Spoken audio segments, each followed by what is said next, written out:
तो आज हम शुरू करने वाले chapter which is the most important chapter of statistics. Chapter का नाम है मेजर्स ऑफ सेंट्रल टेंडेंसी। इसको मैं कई बार MCT बोलूँगा, तो कंफ्यूज मत हो जाना सर ये MCT क्या है, ठीक है ना। MCT बोलूँगा कई बार, मेजर्स ऑफ सेंट्रल टेंडेंसी। पहले तो डिस्कशन करेंगे अबाउट दी चैप्टर, इसमें हमें क्या क्या पढ़ना है, ठीक है, और फिर एक एक करके सारे कॉन्सेप्ट्स को कवर करेंगे। थोड़ा बड़ा चैप्टर है ये, ठीक है जी। ये मान कर चलो कि स्टैटिस्टिक्स जितनी भी है उसमें दो चैप्टर्स काफ़ी बड़े हैं। एक ये वाला chapter measures of central tendency and dispersion, पूरा एक चैप्टर है, मैंने दो पार्ट में डिवाइड कर रखा है। और एक आपका थ्योरेटिकल डिस्ट्रीब्यूशन, ठीक है ना। दो बड़े चैप्टर्स हैं और एक प्रोबेबिलिटी भी है, वो इतना बड़ा नहीं है बट हाँ वो भी बड़ा है। बाकी सारे चैप्टर्स तो छोटे छोटे हैं, ठीक है जी। तो पहले एक बार जल्दी से लिख लो इस चैप्टर में हमें करना क्या है। हेडिंग डालेंगे सब बच्चे रजिस्टर पर, measures of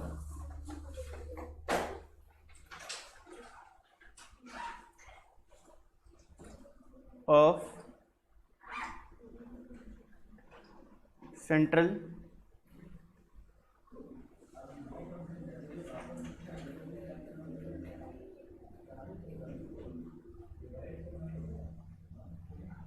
measures of central tendency.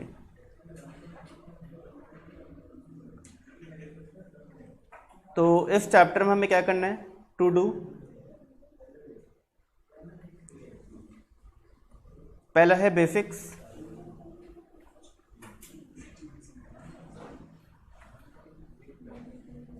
दूसरा है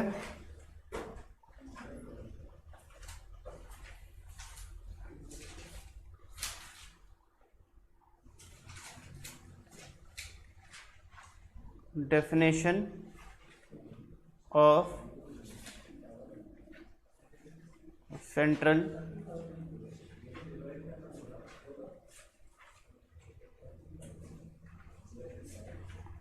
टेंडेंसी। तीसरा है different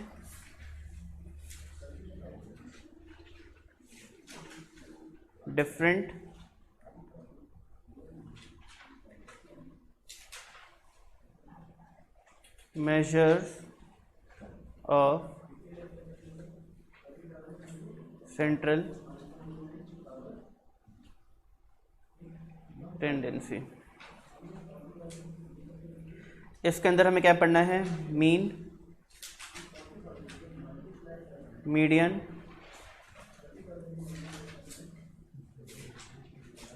mode,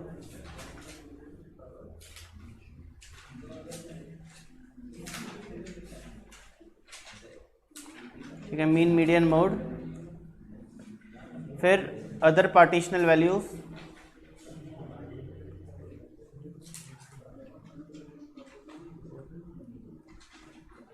other partitional values के अलावा ज्योमेट्रिक मीन और हार्मोनिक मीन। ये सारी ये चीज़ें पढ़ेंगे हम और ये चैप्टर कंप्लीट हो जाएगा, ठीक है। इसके अलावा छोटी मोटी चीज़ें और भी हैं। क्या है, relation between AM, GM, HM, arithmetic mean, geometric mean और हार्मोनिक मीन। और इसके अलावा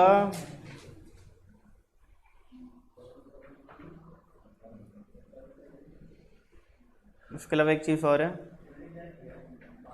उसको एग्जैक्टली क्या बोलते हैं अभी बताता हूँ मैं, चॉइस ऑफ एन एवरेज, ठीक है। आखिरी है चॉइस ऑफ एन एवरेज।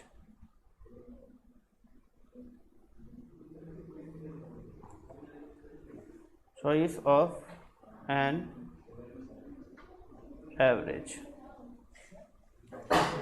ठीक है जी। ओके जी, ओके।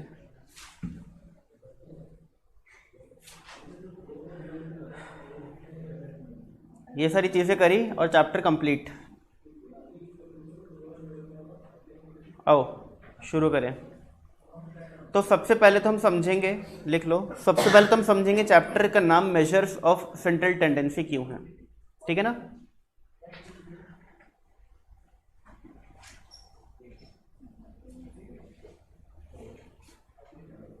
अच्छा सुनो, इन सभी को, ये जो आपको दिख रहे हैं यहाँ पे, इन सभी को एवरेज बोला जाता है। ठीक है, इन सभी को एवरेज बोला जाता है। क्लियर है, इन सभी को हम क्या बोलते हैं, एवरेज बोलते हैं। अब ये जो एवरेज होता है ना, इसकी एक टेंडेंसी होती है। अच्छा, आपको टेंडेंसी का मतलब पता है?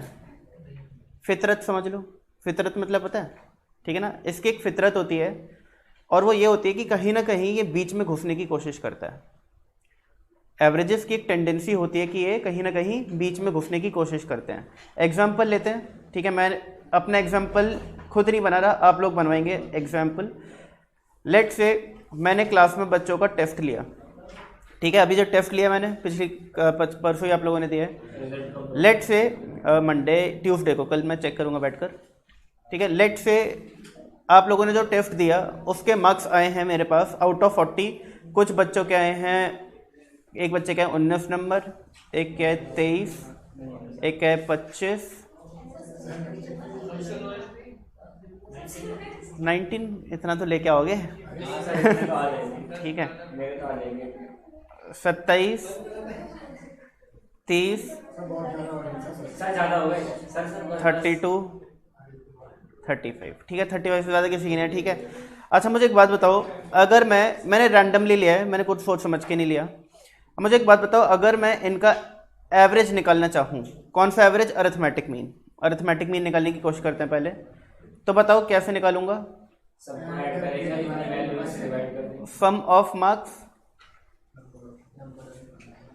Number of marks, number of student, number of students. कितने स्टूडेंट है? 1 2 3 4 5 6 7, 7 से तो डिवाइड होगा, ठीक है, 7 से तो डिवाइड होगा। बताओ जी टोटल कितना है? टोटल बताइए जी, टोटल बताइए।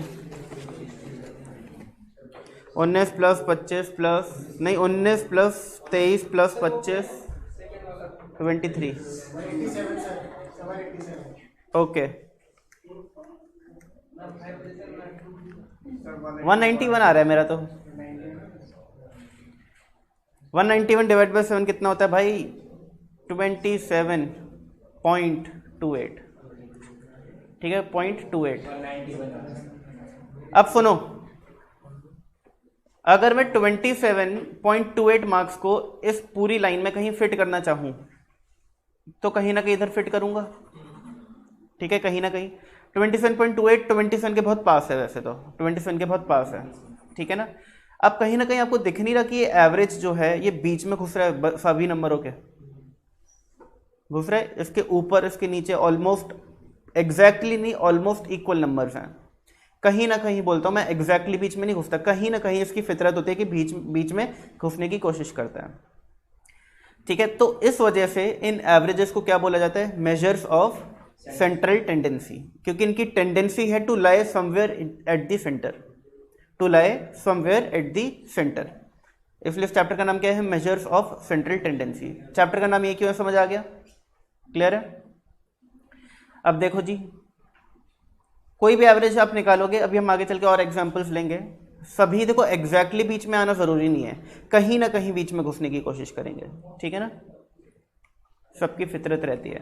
तो देखिए जी, इस चैप्टर के अंदर हमने arithmetic mean, median, mode, geometric mean, harmonic mean पढ़ना है। इसके अलावा मैंने एक चीज़ और लिखवाई थी, other partitional values. Other partitional values median का पार्ट बन जाता है, ठीक है, दिख रहा है आपको? अदर पार्टीशनल वैल्यूज ये लिखा हुआ है, ठीक है। क्या होते हैं? Decile, quartiles and percentiles.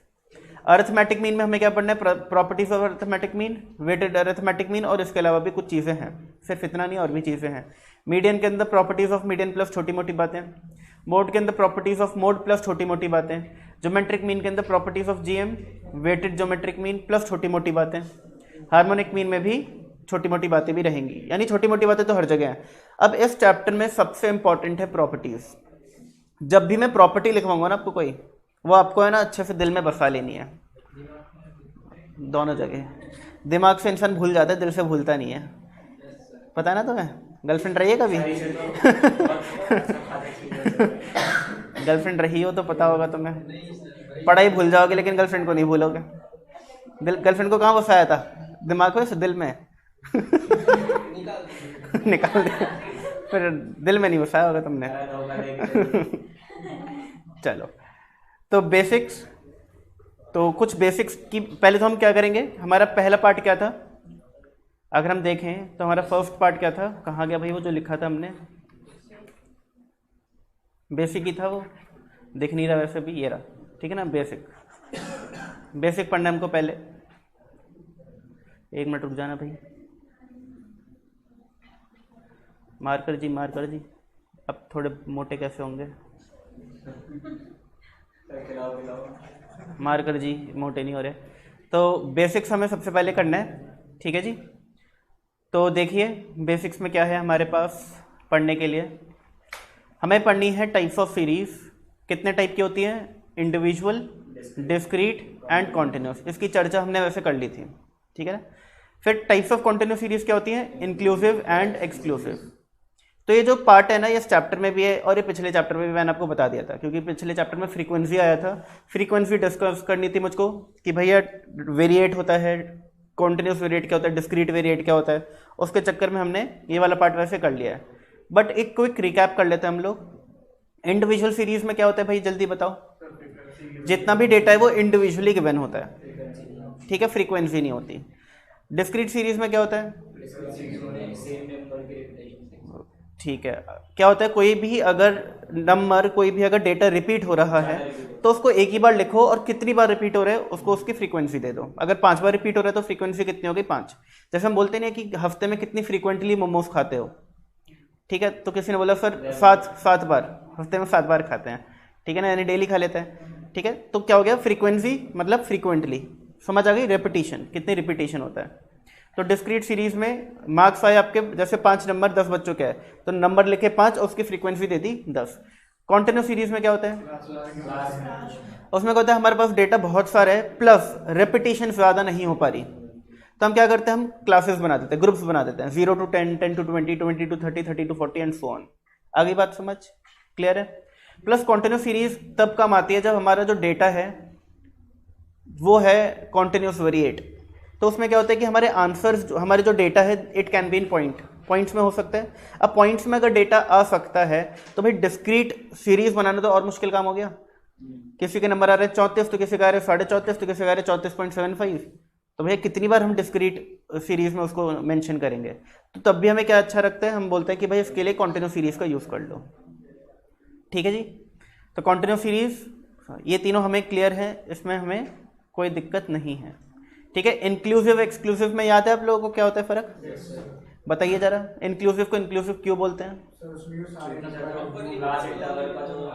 उसमें जो क्लास इंटरवल होता है, जैसे 1 to 10 है तो उसके अंदर 1 भी इंक्लूडेड है और 10 भी इंक्लूडेड है, इसलिए उसे इंक्लूसिव सीरीज बोलते हैं। अगर एक्सक्लूसिव है तो कैसे, तो 0 to 10, 10 to 20, इसे एक्सक्लूसिव क्यों बोलते हैं, क्योंकि जो पहली क्लास थी 0 to 10 उसके अंदर 10 फॉल नहीं करता। अगर किसी बच्चे के 10 नंबर हैं तो कब हाथ खड़ा करेगा, जब मैं पूछूंगा 10 से 20 किसके आए, ना कि तब जब मैं पूछूंगा 0 to 10 किसके आए। अगली बात समझ, तो हम उसमें क्या कर रहे हैं, अपर बाउंड्री को एक्सक्लूड कर रहे हैं, इसलिए उसे कहते हैं एक्सक्लूसिव सीरीज। वेरी गुड जी, वेरी गुड, ध्यान से पढ़ रहे हो तुम लोग क्लास, मतलब ठीक है। अब देखो डेफिनेशन पढ़ते हैं। देखो बेसिक्स जो थे वो यही थे, मेन बेसिक्स की चर्चा भी थोड़ी और करनी है मुझे वैसे तो, बट अभी जब मीन शुरू करूँगा तब करूँगा। अरे भाई कहाँ गए माउस, ये रहा, ठीक है। तो हमारा बेसिक्स ऑलमोस्ट कंप्लीट है। दूसरा पार्ट क्या है, definition of measures of central tendency या डेफिनेशन ऑफ सेंट्रल टेंडेंसी। देखेंगे ध्यान से हम लोग क्या लिखा है इसमें। डेफिनेशन बोलती है central tendency is an average. तो पहली बात तो सेंट्रल टेंडेंसी क्या है, एक एवरेज है, ठीक है ना, which represent the characteristics of the entire data. मैंने क्लास में बच्चों का टेस्ट लिया, ठीक है, कितने एवरेज मार्क्स आए थे अभी, 27.28। अगर मुझसे कोई बोले, कोई सर आके पूछे कि भाई तुम्हारी क्लास की परफॉर्मेंस कैसी रही मयंक सर, तो मैं क्या बोलूँगा कि भाई परफॉर्मेंस कुछ ऐसी रही कि 40 नंबर का टेस्ट लिया था, एवरेज मार्क्स 27 आया, 27.28 आया, तो आइडिया लगा लेंगे। तो 27.28 क्या कर रहे हैं, आप सभी के मार्क्स को रिप्रेजेंट कर रहे हैं, कहीं ना कहीं आप सभी के मार्क्स को रिप्रेजेंट कर रहे हैं, ठीक है ना। अगर मुझे बताना है कि इन बच्चों का एवरेज स्कोर कैसा रहा, मैं बोलूँगा 27.28, तो क्या पता चलेगा कि क्लास जो है वो थोड़ा सा अबव एवरेज परफॉर्म कर रही है, क्योंकि देखो 40 का आधा कितना होता है 20, और आपका स्कोर कितना है एवरेज 27.28, तो अबव एवरेज बोल सकते हैं, अबव एवरेज परफॉर्म कर रही है। तो क्या है, सेंट्रल टेंडेंसी एक एवरेज है जो कि क्या करता है, रिप्रेजेंट करता है characteristic of the entire data and help us to compare the given data with another data. Abhijit sir ने अकाउंट्स का टेस्ट लिया, उनने भी एवरेज मार्क्स निकाले। अब हम देखना चाहते हैं कि बच्चे मैथ ज़्यादा अच्छा कर रहे हैं या अकाउंट्स ज़्यादा अच्छा कर रहे हैं, तो क्या करेंगे, दोनों के एवरेज मार्क्स को कंपेयर कर लेंगे, ठीक है ना। तो कंपैरिजन के भी हेल्प हो जाएगा। आई बात समझ, क्लियर है। Central tendency also facilitates us in providing basic for comparison between different distribution. ये इसकी भी मैंने अभी आपसे चर्चा कर ली। पीडीएफ कर दूंगा, वैसे बुक जो दे रखी है उसमें यही है बुक।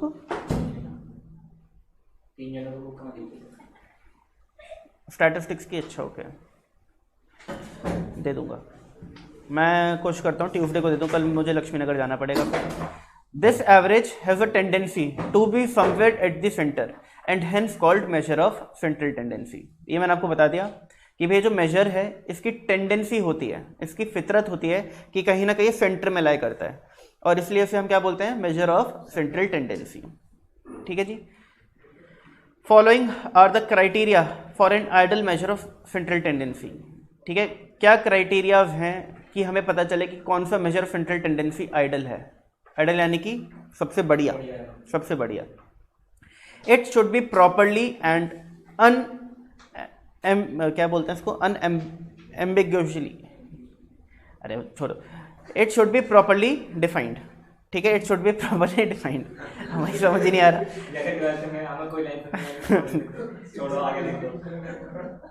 ये अभी है ना दिमाग में बोलने क्या आते हैं। It should be properly defined, it should be easy to comprehend, it should be simple to compute. समझना आसान होना चाहिए, निकालना आसान होना चाहिए, इन दोनों लाइन्स का मतलब ये है। It should be based on all the observation, अगर हम कोई एक ऐसा एवरेज निकाल रहे हैं तो वो हर एक ऑब्जर्वेशन को डील करे। अब जैसे एक बात बताओ, अगर मुझे मीडियन निकालना है, मीडियन, तो क्या मीडियन हर एक ऑब्जर्वेशन को डील करता है? मीडियन क्या होता है, सेंट्रल वैल्यू, जो भी मार्क्स बीच में लाई करते हैं उसको मीडियन बोल देते हैं। अब इधर के मार्क्स और इधर के मार्क्स क्या होते हैं, उससे मतलब ही नहीं है, वो तो बस ये देखेगा बीच में कौन है भाई, वो मैं बन जाऊंगा मीडियन, ठीक है। तो median is not a ideal average, क्योंकि वो सारे ऑब्जर्वेशंस को वो नहीं करता, कंसिडर नहीं करता। It should have certain desirable mathematical properties, उसकी कुछ मैथमेटिकल प्रॉपर्टीज होनी चाहिए। क्या बात है ये, क्या मैथमेटिकल प्रॉपर्टीज क्या चीज़ होती है, अभी समझाऊंगा मैं आप लोगों को। It should B least affected by presence of extreme observation, अगर किसी बच्चे के बहुत कम नंबर आ गए, किसी बच्चे के बहुत ज़्यादा नंबर आ गए, ठीक है, तो एवरेज पे बहुत ज़्यादा फर्क नहीं पड़ना चाहिए। अगर एवरेज पे बहुत ज़्यादा फर्क पड़ रहा है इस चीज़ से, यानी कि वो एक अच्छा एवरेज नहीं है, क्योंकि एक बच्चे की भी नंबर से उसमें बहुत ज़्यादा चेंज आ रहा है, ठीक है ना, तो एवरेज की वो एक अच्छी निशानी नहीं होती। तो ये कुछ आइडल, कुछ क्राइटेरियाज हैं जो एक एवरेज के पास होने चाहिए। इसको हमें करना है क्या नहीं है, बस आपको बताने के लिए है, इसको आपको कोई याद करने की जरूरत नहीं है। जो जो चीज़ आपको याद करनी मैं सब बताऊंगा, चिंता मत करना। तो different major of central tendency पे आ चुके हैं भाई हम, ये हमारा डेफिनेशन वाला पार्ट कंप्लीट, ठीक है। अब हम आ चुके हैं different measures of central tendency. इसी में जाएगी भाई हमारी बहुत सारा टाइम एक एक चीज़ को समझने में, ठीक है। हो सकते हैं 2 या 3 क्लास लग जाएं। आइए जी शुरू करते हैं अपनी कहानी इस चैप्टर की विथ अरिथमेटिक मीन। सबसे आसान तो नहीं है, सबसे आसान मोड है वैसे तो, लेकिन हाँ कंपैरेटिवली अच्छा है, मज़ेदार है। मोड सबसे आसान लगता है मुझे, अभी तो मैं भी वही सबसे आसान लगेगा, रुको चिंता मत करो। For a given set of observations the arithmetic mean may be defined as the sum of all observations divided by the number of observations. ये अभी आप लोगों ने बताया था मुझको, जब मैंने बोला था कि क्लास के एवरेज मार्क्स या अरिथमेटिक मीन बताओ क्या होगा मार्क्स का, तो आपने क्या किया, सारे मार्क्स को ऐड किया और डिवाइड कर दिया किससे, नंबर ऑफ स्टूडेंट्स से, कितने बच्चों कितने नंबर आए हैं, ठीक है ना, नंबर ऑफ स्टूडेंट्स से। तो ये इसकी डेफिनेशन है सिंपल सी। तो अगर हमें कंप्यूटेशन करनी है अरिथमेटिक मीन की, तो इंडिविजुअल सीरीज, डिस्क्रीट और कॉन्टिन्यूस सीरीज के अलग अलग फॉर्मूलेज होते हैं, ठीक है जी। सर इसमें स्टैंडर्डाइजेशन मेथड ये सब भी मैं बताऊंगा, चिंता मत करो, सब बताऊंगा। सी फाउंडेशन लेवल पे आपको एक भी मेथड इंपॉर्टेंट नहीं है, एक भी मेथड, ठीक है। अज्यूम्ड मीन मेथड होता है और स्टेप डेविएशन मेथड होता है। ये सारे मेथड्स आपने कहाँ सीखे हैं, 11th क्लास में इकोनॉमिक्स में पढ़े होंगे, याद है, ठीक है ना। अब इसकी इंपॉर्टेंस ये फाउंडेशन लेवल पे है नहीं, ठीक है ना। क्यों, सिंपल सा रीज़न है, इसके लिए डेटा गिवन है तो डेटा के लिए बहुत सारी कैलकुलेशन होती है, एक नंबर के लिए जस्टिफाई नहीं कर पाता, ठीक है ना, जो चीज़ आपको अच्छे आती है, जो आपको अच्छे से आती है, समझ आती है, वो एग्जाम में नहीं आती। और हम एग्जाम में क्या करते हैं, उसी पे जान लग पूरी फूक के चले जाते हैं कि भाई अब तो मैंने अच्छे से कर लिया, बहुत सारे क्वेश्चन प्रैक्टिस कर लिए हैं हर एक मेथड के, और वो एग्जाम में एक क्वेश्चन नहीं आता उसका। ठीक है ना, तो इसमें हमें अपना टाइम वेस्ट नहीं करना ज़्यादा। मैं समझा देता हूँ इन मेथड्स को एक बार, बट आपको टाइम वेस्ट नहीं करना। फिर a is equal to assumed mean. देखो a का यूज़ दो जगह हो रहा है, एक यहाँ पे हो रहा है और एक यहाँ पे हो रहा है। तो ये वाला a क्या है, अज्यूम्ड मीन है। d का यूज़ कहाँ पे हो रहा है, यहाँ पे हो रहा है, देखो ये रहा d। ठीक है ना, d का मतलब क्या होता है, x माइनस a। x क्या होती है, ऑब्जर्वेशंस, और a क्या है, अज्यूम्ड मीन। तो ऑब्जर्वेशन माइनस अज्यूम्ड मीन क्या हो जाता है, d हो जाता है। एक u है, u का यूज़ कहाँ हो रहा है, यहाँ पे हो रहा है, fu। ठीक है ना, u मतलब क्या होता है, x minus a upon h, या फिर मैं बोल सकता हूँ d upon h। d upon h भी बोल सकते हैं इसको। हाइट h होता है height of class interval, continuous series में यूज होता है। हाँ ठीक है, तो आगे देखते हैं क्या लिखा है। Note mean can be computed from inclusive series without converting it into exclusive form. अगर आपको क्वेश्चन में कभी ऑब्जेक्टिव क्वेश्चन आ जाए, इसका क्वेश्चन नहीं आएगा, ऑब्जेक्टिव क्वेश्चन आ जाए, ठीक है, उसमें कुछ ऐसा पूछा गया हो कि अगर मुझे मीन निकालना है तो क्या मुझे इंक्लूसिव सीरीज को एक्सक्लूसिव सीरीज में कन्वर्ट करना पड़ता है, तो आंसर इज नो, कोई ज़रूरत नहीं है। मीन, अच्छा मुझे, मैं अब आपको बेसिक बातें जो छोटी मोटी बची थी वो क्लियर कर ही देता हूँ, तो आपको अच्छे से समझ आ गया वाला पॉइंट। देखो जी, मेरे पास इंडिविजुअल डेटा, उसका मीन कैसे निकालना आप लोगों ने अभी अभी मुझे बता दिया था जब मैंने आप सबके मार्क्स लिखे थे। अब मैं डिस्क्रीट सीरीज का निकाल के देखता हूँ। ठीक है ना, x और f। ठीक है, 10 नंबर 5 बच्चों के है, 15 नंबर 8 बच्चों के है, 20 नंबर 10 बच्चों के है, 25 नंबर 7 बच्चों के है, और 30 नंबर 5 बच्चों के है। लेके देख लो, कोई हमें तो कुछ करना नहीं, उससे हमें सिर्फ समझना है। अब मुझे बताओ इस केस में मीन कैसे निकालूं। क्या मैं इन सभी को ऐड करके डिवाइड बाई 1 2 3 4 5 कर दूं? नहीं, क्या दिक्कत है इसमें? क्या दिक्कत है इसमें? अगर मैं बोलता हूं कि सर मीन जो है वो 10 plus 15 plus 20 plus 25 plus 30 upon 5 है, मैंने किसी को बोला कि मैंने मीन निकाला है। ठीक है, किसी भी स्टैटिस्टिशियन को आपको बोलते देखो मैंने मीन निकाला है डेटा का, तो क्या समझेगा इससे? वो ये समझेगा कि भाई 5 बच्चों ने कोई टेस्ट वेस्ट दिया होगा, ठीक है, उनके मार्क्स ऐड के डिवाइड बाई 5 कर दिया। जबकि टेस्ट कितने बच्चों ने दिया यहाँ पर? 13 23 35, जबकि टेस्ट दिया 35 बच्चों ने। तो यानी कि अगर ये मीन निकालते तो किन लोगों का मीन निकल रहा है? 5 बच्चों का मीन निकल रहा है, यानी इस डेटा का मीन तो बोल ही नहीं सकते इसको हम। दिक्कत हो गई, तो हमें क्या करना पड़ेगा? 2 तरीके हैं भाई, 2 तरीके। पहला तरीका क्या है, बहुत लंबा, 10 नंबर 5 बच्चों के हैं, लो जी 10 नंबर अगर 5 बच्चों के हैं तो 5 बच्चों के कितने नंबर हो गए? 50 नंबर हो गए, मैं 50 कर दिया इसको ऐसे। फिर 15 नंबर 8 बच्चों के हैं तो 15 को 8 बार ऐड कर लो। फिर 20 नंबर 10 बच्चों के हैं, फिर 20 को 10 बार ऐड कर लो। ठीक है, फिर 25 नंबर 7 बच्चों के हैं, 25 को 7 बार ऐड कर दो। और फिर 30 नंबर 5 बच्चों के हैं, 30 को 5 बार ऐड कर दो, और डिवाइडेड बाय 35 कर दो। आंसर आ जाएगा क्या? आ जाएगा, कोई दिक्कत ही नहीं है, क्योंकि अब मैंने जितनी ऑब्जर्वेशंस ऐड करी हैं वो कितनी है? 35 ऑब्जर्वेशंस हैं, और किससे डिवाइड कर दिया? 35 से डिवाइड कर दिया। बट हमें पता है कि सर अगर 10 नंबर 5 बच्चों के आए हैं तो हम 10 को 5 बार ऐड करने की जगह उसको क्या कर सकते हैं? मल्टीप्लाई कर दो 5 से। अगर 15 नंबर 8 बच्चों के हैं तो 15 को 8 बार ऐड करने की जगह क्या करो? 15 को 8 से मल्टीप्लाई कर दो, है ना। तो हमने क्या किया? हमने fx निकाल लिया। ये क्या हो गया? 200। ये कितना आएगा फिर बताना जरा? 175। और ये बता दो कितना आएगा? 150। ये टोटल कितना आएगा? 695। अब देखो मीन कैसे कर रहा हूं मैं? 695 डिवाइडेड बाय 35। क्लियर है? क्या फॉर्मूला बन गया मीन का? fx upon f। क्या बोल दूं? ये भी गलत फॉर्मूला है। क्यों? अभी मैंने fx क्या है? fx तो ये है fx, ये है fx, बट क्या मैंने इनको लिखा है ऊपर? मैंने तो इन सबके टोटल को लिखा है ऊपर। तो टोटल को क्या बोलते हैं, या तो मैं लिखूं टोटल ऑफ एफ एक्स, तो टोटल की जगह क्या बोल दो, sum of F X. Sum of F X को बोलते हैं समेशन एफ एक्स, ठीक है ना। तो समेशन मतलब क्या होता है, सम ऑफ। क्या होता है समेशन का मतलब, सम ऑफ। तो जब भी मैं समेशन एफ एक्स लिखता हूँ उसका क्या मतलब है, सम ऑफ एफ एक्स, ठीक है ना। Sum of F X upon F. F क्या है, अगेन एफ तो ये है, तो इसको मैं समेशन एफ लिख सकता हूँ। अगर मुझे समेशन एफ नहीं लिखना तो मैं एन लिख सकता हूँ, नंबर ऑफ ऑब्जर्वेशन या नंबर ऑफ स्टूडेंट्स। क्लियर हो गई बात, ठीक है ना। तो इस तरीके से मैं मीन निकाल लेता हूँ। अच्छा एक बार देखें, 695 डिवाइडेड बाई 35 कितना होता है, 19.85। यही आ रहा है 19.85, कहीं ना कहीं इसके आसपास आ रहा है, कहीं ना कहीं इसके आसपास आ रहा है। अब जब आप इन सभी ऑब्जर्वेशंस को लिखोगे, 10 को 5 बार, 15 को 8 बार, 20 को 10 बार, 25 को 7 बार और 30 को 5 बार, तो कहीं ना कहीं आप जब बीच वाली ऑब्जर्वेशन देखोगे ना, ठीक है ना, बीच वाली ऑब्जर्वेशन देखोगे उसके ये आसपास होगा। एक तो क्या, जो हमारा एवरेज आया कितना, 19.85, 19.85, एक तो इसके आसपास होगा। या फिर आप बोल सकते हो कि अगर आप 19.85 को प्लेस करने की कोशिश करोगे डेटा में, तो आपको दिखेगा कहीं ना कहीं बीच में फॉल कर रहा है। इधर जितनी ऑब्जर्वेशन और इधर जितनी ऑब्जर्वेशन है ऑलमोस्ट इक्वल है, ठीक है ना। तो इसलिए इसको बोलते हैं मेजर ऑफ सेंट्रल टेंडेंसी। इसकी आदत होती है बीच में घुसने की। अब समझो आगे, अगर कॉन्टिन्यूस सीरीज है हमारे पास तो क्या करेंगे।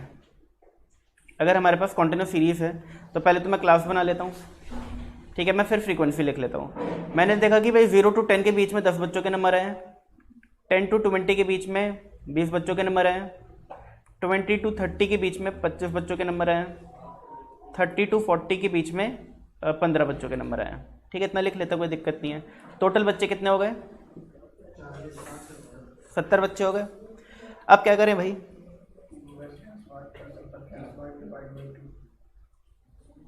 अब मुझे क्या करना है, मुझे टोटल समेशन एफ एक्स निकालना है, एक तरीके से summation F X upon N कर देना है। अब एफ तो ये रहा, बट एक्स का है। अच्छा अगर हम इसको एक्स मान लेते हैं तो भाई मैं 0 to 10 को 10 से कैसे मल्टीप्लाई कर सकता हूँ, समझ ही नहीं आ गया तो कि 0 को 10 से मल्टीप्लाई करूँ या 10 को 10 से मल्टीप्लाई करूँ। तो हम क्या करते हैं, जब भी हमारे पास कॉन्टिन्यूस सीरीज होती है तो हम क्लास को x नहीं बोलते, हमें x अलग से निकालना पड़ता है। और ये x क्या होती है, मिड वैल्यू। मिड वैल्यू का एक और नाम होता है, जल्दी बताओ। लोअर लिमिट, नाम पूछ रहा हूँ, क्लास मार्क, याद रखना वो, ठीक है ना, एग्जाम में आ जाएगा what is the class mark, तो फिर कंफ्यूज हो जाओगे कि ये तो पढ़ा ही नहीं हमने, ठीक है ना। Class mark is mid value. तो 0 + 10/2 कितना होता है, 5। 10 + 20/2 कितना होता है, 25 और 35। अब मेरे पास f भी आ गया, मेरे पास x भी आ गया, अब तो ये फॉर्मूला यूज कर सकता हूँ मैं, क्लियर है, और मेरा मीन आ जाएगा। आगे बात समझ आप लोगों को, ठीक है ना, बेसिक सी चीज़ें आप लोग पढ़ चुके हो वैसे तो। अब mean can be computed from inclusive series without converting it into exclusive form. इसका क्या मतलब है, अगर मेरे पास कोई सीरीज इंक्लूसिव सीरीज होती या फिर मेरे पास कोई सीरीज एक्सक्लूसिव सीरीज है और मुझे मीन निकालना है, तो क्या मुझे कन्वर्जन की जरूरत है, नहीं क्यों, सर इसमें ऐड करते हैं क्लास में, क्यों उसका रीजन मुझे हाँ, हमें इसका करेक्ट आंसर क्या, हमें x से मतलब होता है, और x क्या होता है, मिड वैल्यू, और मिड वैल्यू इंक्लूसिव और एक्सक्लूसिव सीरीज की सेम होती है। आइए ये बात समझ आपको, बताया था मैंने, ठीक है ना। तो हमें कन्वर्ट करने की जरूरत ही नहीं है, हमें किससे मतलब होता है, x से मतलब होता है, और x क्या होती है, मिड वैल्यू, और मिड वैल्यू इंक्लूसिव सीरीज और एक्सक्लूसिव सीरीज की सेम होती है, तो हमें कन्वर्ट करने की कोई ज़रूरत नहीं होती है, ठीक है। चलो, तो ये वाला पॉइंट हमें समझ आ गया, नोट। आगे देखो क्या लिखा है, properties of arithmetic mean most important. मैंने क्या बोलता है, इस चैप्टर से आता क्या है, प्रॉपर्टीज आती हैं भाई, प्रॉपर्टीज। इन प्रॉपर्टीज को अच्छे से समझ लिया तो जिंदगी अच्छी हो जाएगी तुम्हारी, जिंदगी में सुकून आ जाएगा।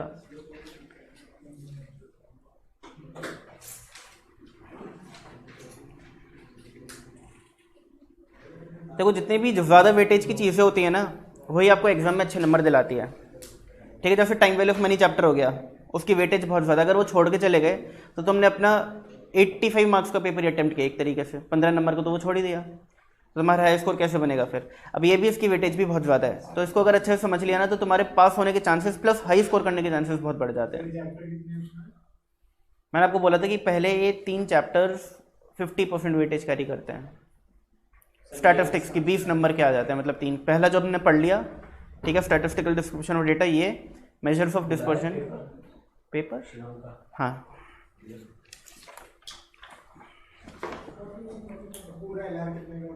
LR 20 मार्क्स का है। LR भी हमारे एक तरीके से लड्डू समझ लो, वो भी मीठा मीठा लड्डू।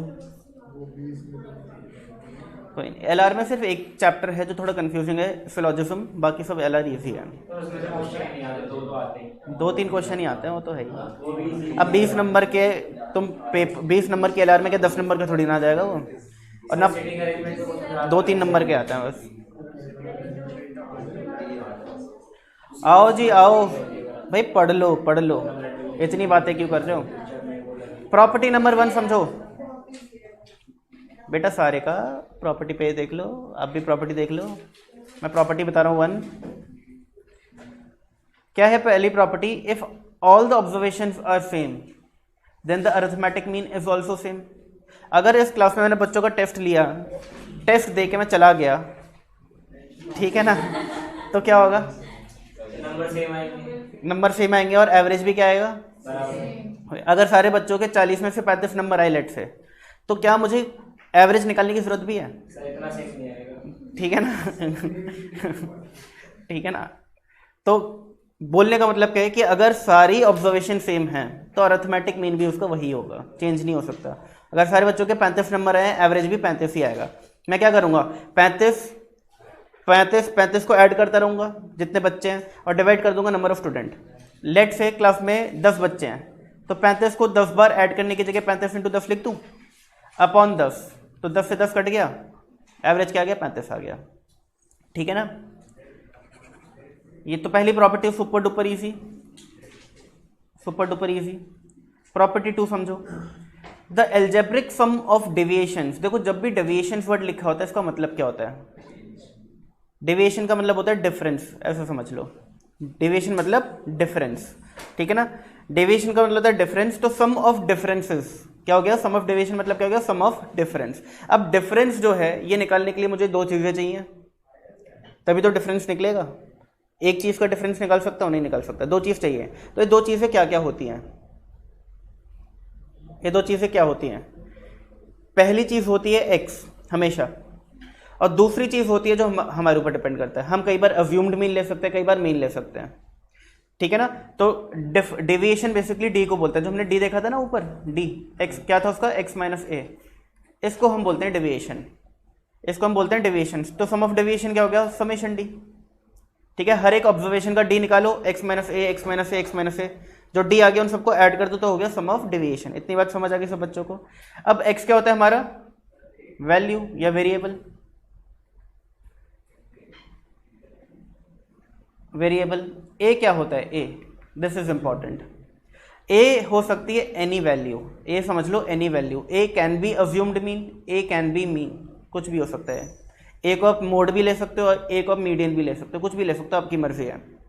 अच्छा मुझे एक बात बताओ, समेशन डी अगर मैं निकालता हूं ए को मीन लेकर, या फिर ए को मीडियन लेकर, या फिर ए को मोड लेकर, कि तीनों केसेस में आंसर अलग आएगा या सेम आएगा? अलग आएगा। सेम तो आ ही नहीं सकता, ठीक है ना, सेम तो आ ही नहीं सकता, अलग आएगा। अब ये वाली प्रॉपर्टी क्या कहती है ये समझते हैं। The algebraic sum of deviations of a given set of observation taken from arithmetic mean, यानी यहाँ पे ए क्या होना चाहिए? अरिथमेटिक मीन होना चाहिए। क्या बोलना चाह रहा है दोबारा समझना, sum of deviations of a given set of observations taken from arithmetic mean, यानी जो मुझे डेविएशंस का सम निकालना है वो डेविएशंस किन 2 नंबर के बीच में निकालनी है? ऑब्जर्वेशंस एंड अरिथमेटिक मीन, यानी x माइनस एक्स बार, x माइनस एक्स बार, ठीक है ना। Is always 0। क्या बोलना चाह रहे हैं? सिंपल सी ये बात बोलना चाह रहा है ये। अच्छा ये वाला फॉर्मूला कब यूज होगा, ये वाला तरीका कब यूज होगा? Discrete series and continuous series में। अगर मेरी इंडिविजुअल सीरीज है तो मैं इस प्रॉपर्टी को कैसे लिखूंगा? Summation x minus X bar is equal to 0। आई बात समझ? देखो x माइनस एक्स बार क्या है? डेविएशन। समेशन क्या है? Sum of deviation. और प्रॉपर्टी क्या बोलते हैं कि ये हमेशा 0 होगा। एक एग्जांपल लेके देखते हैं भाई, प्रूफ कराता हूँ मैं आप लोगों को। लेट से क्लास में बच्चों का टेस्ट लिया गया 9 नंबर, ठीक है, 13 नंबर, 15 नंबर, 17 नंबर और 20 नंबर, ये बच्चों के नंबर है। तो सबसे पहले तो मुझे बताओ कि समेशन एक्स क्या होगा, बताओ जी, समेशन एक्स क्या होगा। मैंने फिगर्स ले लिए हैं, थोड़ी अजीब अजीब, सिंपल सिंपल ली नहीं है। ये होगा 74। 5 ऑब्जर्वेशन है ना, तो मैं एक काम करता हूँ, इसको 1 कर देता हूँ, तो अब ये 75 हो गया, ठीक है 75। तो बताओ मीन क्या होगा, 75 अपॉन 5 कितना आ जाएगा, 15 आ गया। अब मुझे निकालना है डेविएशन, डी निकालना है, और इस केस में डी कैसे निकालूंगा, एक्स में से एक्स बार माइनस कर, ठीक है ना, डी कैसे निकालूंगा, एक्स में एक्स बार माइनस करके। तो 15 में अगर 9 में 15 माइनस करूँ तो क्या आएगा, 13 में करूँ तो यहाँ पे 0, यहाँ पे 2 और यहाँ पे +6। ये क्या होगा, ये हमेशा 0 होगा, इनका जो टोटल है वो हमेशा क्या होगा, 0 होगा। ये बोलती है सेकंड प्रॉपर्टी। अगली बात समझ, क्या है, 1 2 3 4 5 6 हो तो तब भी वही होगा, करके देख लो, अभी करा देता हूँ, वो आप कुछ भी कर लो, वो हमेशा वही रहेगा। हमारे 75 आ रहा था ना, इसको ले लेता हूँ 25, दिक्कत हो जाएगी भाई।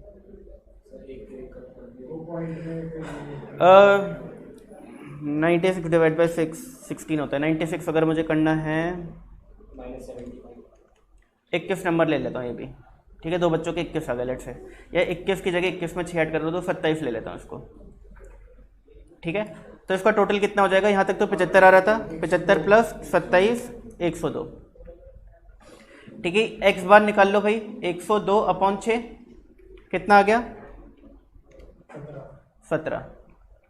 अब 9 माइनस 17 कितना होता है, -8, 13 माइनस 17 -4, 15 माइनस 17 -2, 17 माइनस 15, अच्छा सॉरी 0 0 0 0, 21 माइनस 17 4, और 27 माइनस 17 10। बताओ जी, आ रहा है 0, ठीक है ना। तो आप इसको कुछ भी ले लो, ये हमेशा 0 आएगा, क्लियर है, ये हमेशा क्या आएगा, 0 आएगा। पृथ्वी क्यों हंस रहे इतना, अच्छा नहीं भाई, स्वाद तो अभी आएगा, मोमोज खाएंगे हम, मोमोज खाने का मन कर रहा है मेरा बहुत ज़्यादा।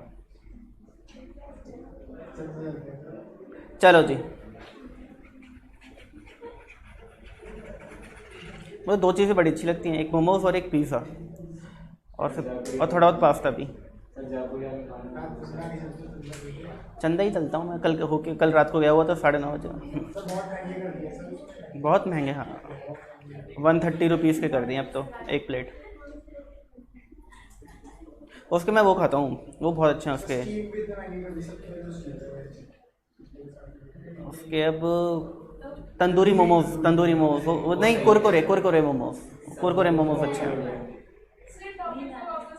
टॉपिक पे वापस आ गए, एकता को भूख लग रही है।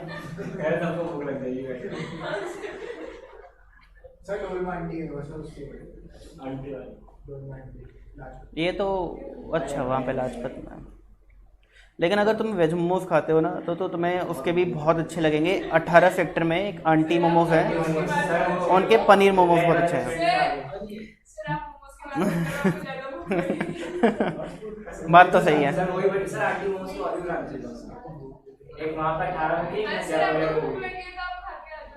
नहीं कोई नहीं, मैं जाके खा लूँगा। आओ सुनो, आ रही है इंपॉर्टेंट प्रॉपर्टी, आ रही है जो एग्जाम में सबसे ज़्यादा आती है, पूछी जाती है। ये 3 प्रॉपर्टीज़ आने वाली बहुत इंपॉर्टेंट है, ध्यान समझ लेना। इनसे 100% क्वेश्चंस आते हैं और बहुत ज़्यादा काम आने वाली है। इन प्रॉपर्टीज़ पे मैं अभी बहुत ज़्यादा टाइम लगाऊंगा, थोड़ा टाइम लगाना पड़ेगा, क्योंकि फिर ये चीज़ें है ना आगे चल के हर चैप्टर में आएंगी। ये आपकी प्रॉपर्टीज़ यूज़ होंगी, ध्यान सुनना, ये यूज़ होंगी अरिथमेटिक मीन, मीडियन, मोड, ठीक है। इसके अलावा अगला चैप्टर है क्या, मेजर्स ऑफ डिस्पर्जन। वहाँ पे हम क्या निकालेंगे, standard deviation, range, mean deviation, वहाँ पे भी प्रॉपर्टी यूज़ होंगी। उसके बाद अगला चैप्टर कोरिलेशन रिग्रेशन, उसमें भी प्रॉपर्टी यूज़ होंगी। प्रॉपर्टीज़ थोड़ी सी स्लाइड चेंज होती चली जाएंगी, बट उसका जो कोर है वो मैं अभी आपको समझा रहा हूँ, ध्यान समझना। क्या कह रहा है, चेंज ऑफ ओरिजिन, प्रॉपर्टी का नाम है change of origin. If each observation of data is increased और decreased by a constant k, then the arithmetic mean of new data also gets increased or decreased by k। नहीं आया कुछ समझ? देखो जी, समझने की कोशिश करो जिनको नहीं आया। मेरे पास ऑब्जर्वेशन है बहुत सारी, ठीक है। मैंने आप सभी बच्चों का टेस्ट लिया, ठीक है। आप लोगों के पहले टेस्ट में नंबर आए 10, 12, 15, 17, 20। इसका एक बार टोटल करो भाई, कितना आ रहा है? 10 + 12 + 15 + 17 + 74 आ रहा है। एक काम करते हैं ना, इसको 21 कर देते हैं, 75 आ गया, ठीक है जी। 75 को 5 से डिवाइड कर दो, x बार आ गया 15। इसको x1 बार लिख देता हूँ मैं, ठीक है ना, ये x1 ले लेता हूँ। अब सुनो, मैंने आप लोगों का दोबारा एक टेस्ट लिया। मैं बोला यार तुमने अच्छा परफॉर्म नहीं किया, दोबारा टेस्ट दो। अब दोबारा टेस्ट में क्या हुआ, आप लोगों की परफॉर्मेंस इतनी बढ़िया बढ़ी कि हर किसी के 10 नंबर बढ़ गए, ऐसा समझ लो, ठीक है। जिसके 10 आए थे पहले टेस्ट में, उसके 20 आ गए। जिसके 12 आए थे उसके 22 आ गए। 15 वाले के 25, इसके 27, इसके 31। तो इसका टोटल कितना हो जाएगा? 50 से बढ़ा दूँ, 50 से बढ़ा दूँ। पहले कितना रहता 75, तो अब कितना हो गया 125, क्योंकि 5 बच्चों के 10-10 नंबर बढ़े हैं तो 50 नंबर बढ़ गए। x2 बार क्या हो जाएगा? ये क्या हो जाएगा? 15 + 10 = 25। आप क्या करते? आप करते 125 / 5। मैंने वो नहीं किया। मैंने क्या किया, पहले कितना मीन आया था 15, हर एक ऑब्जर्वेशन 10 से बड़ी है, तो इसको भी मैंने 10 से बढ़ा दिया, तो मेरा आंसर सेम आ गया। आई बात समझ? इसको हम बोलते हैं चेंज ऑफ ओरिजिन। दोबारा पढ़ेंगे प्रॉपर्टी, अब आपको समझ आएगी अच्छे से। क्या लिखा, ध्यान सुनना। If each observation of data is increased और डिक्रीज्ड बाय अ कांस्टेंट के, हर एक ऑब्जर्वेशन एक ही नंबर से बढ़ा दी जाए या कम कर दी जाए, then the arithmetic mean of new data, अच्छा इसमें ओल्ड डेटा ये था और न्यू डेटा ये है, ठीक है ना, बात समझ आ गई। Then the arithmetic mean of new data also gets increased और डिक्रीज्ड बाय के, उसी कांस्टेंट से न्यू अर्थमेटिक मीन भी बढ़ जाएगा या कम हो जाएगा। लेट से अगला टेस्ट मैंने बहुत मुश्किल बना दिया होता और हर बच्चे के 5 नंबर कम हो गए होते, तो 10 की जगह कितने आते? 5, 12 की जगह 7, 15 की जगह 10, 17 की जगह 12 और 21 की जगह 16। टोटल 50 हो जाता है इसका टोटल। अगर हमें मीन निकालता है x3 बार, तो कितना आता है? 50/5, 10। बट मैं क्या करूँगा? 15 - 5। मैं क्या करूँगा? 15 - 5। आई बात समझ? ईजी है प्रॉपर्टी, मज़ेदार है, ठीक है। अगली देखो, इसको हम क्या बोलते हैं, याद रखना, जब भी ऑब्जर्वेशन इंक्रीज हो रही हो या डिक्रीज हो रही हो बाय सेम नंबर, ठीक है, सारी ऑब्जर्वेशन एक ही नंबर से, यानी कि हर एक ऑब्जर्वेशन अलग नंबर से हो रही है, सारी ऑब्जर्वेशन एक ही नंबर से इंक्रीज हो रही हो या डिक्रीज हो रही हो, तो इसको बोलते हैं चेंज ऑफ ओरिजिन, ठीक है ना। अगली देखो,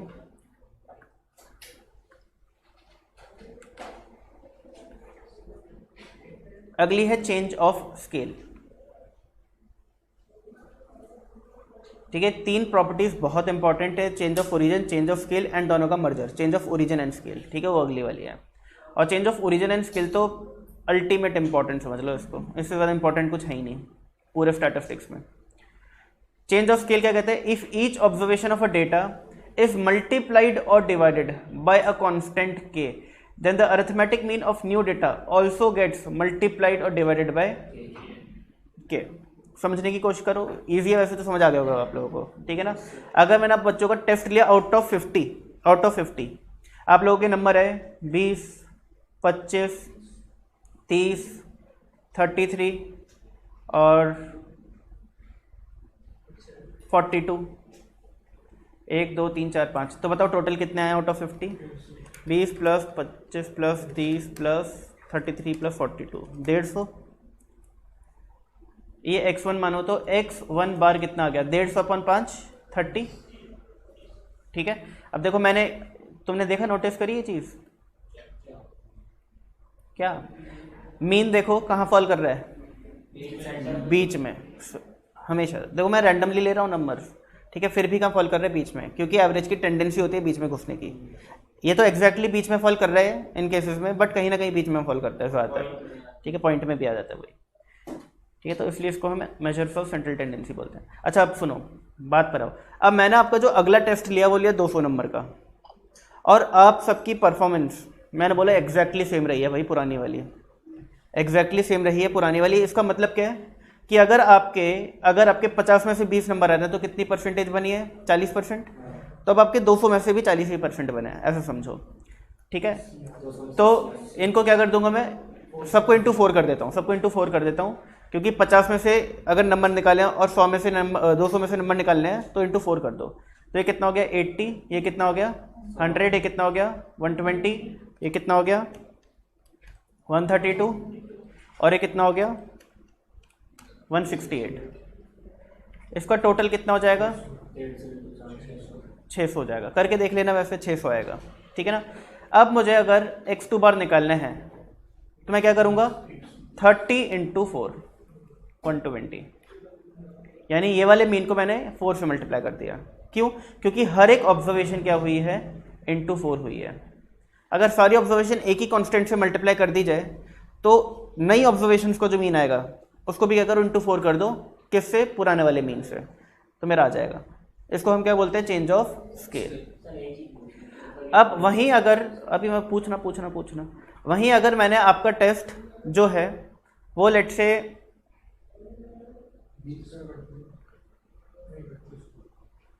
25 का कर दिया, मैंने बोला अगेन आपकी परफॉर्मेंस सेम रही है, इसमें थोड़ी सी पॉइंट में आ जाएगा, कोई दिक्कत नहीं है। तो ये आ गए 10, 12.5, 15, 16.5 और 21। टोटल कितना जाएगा 75। करके देख लेना, 75 आएगा। मीन क्या आ जाएगा x3 बार? पहले कितना आ रहा था 30, तो ये कितना हो जाएगा 15, यानी 30 divided by 2 is equal to 15। आ गई बात समझ? ये है चेंज ऑफ स्केल। तो change of origin, change of scale में कोई ज़्यादा फर्क है? चेंज ऑफ ओरिजिन में क्या होता है प्लस या माइनस, और चेंज ऑफ स्केल में क्या होता है मल्टीप्लाई या डिवाइड, ठीक है ना।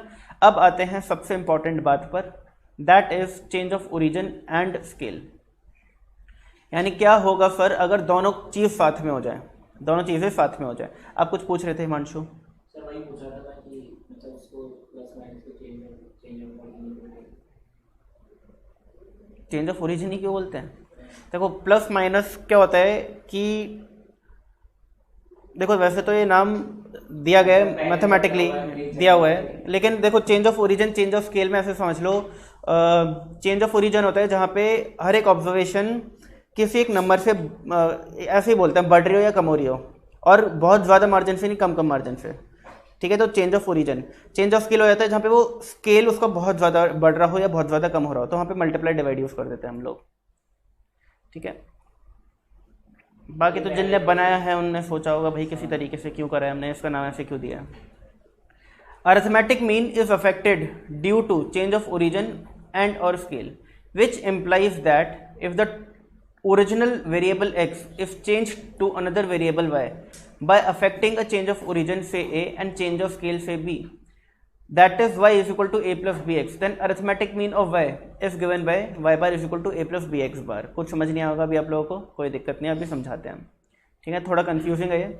ऐसे समझो कि मैंने आप लोगों का पहले एक टेस्ट लिया, ठीक है, उसके अंदर आप लोगों के कुछ ऐसे नंबर आए। अभी मैं थोड़ी सिंपल वैल्यूज़ लूँगा, ज़्यादा कॉम्प्लिकेटेड वैल्यूज़ नहीं ले रहा।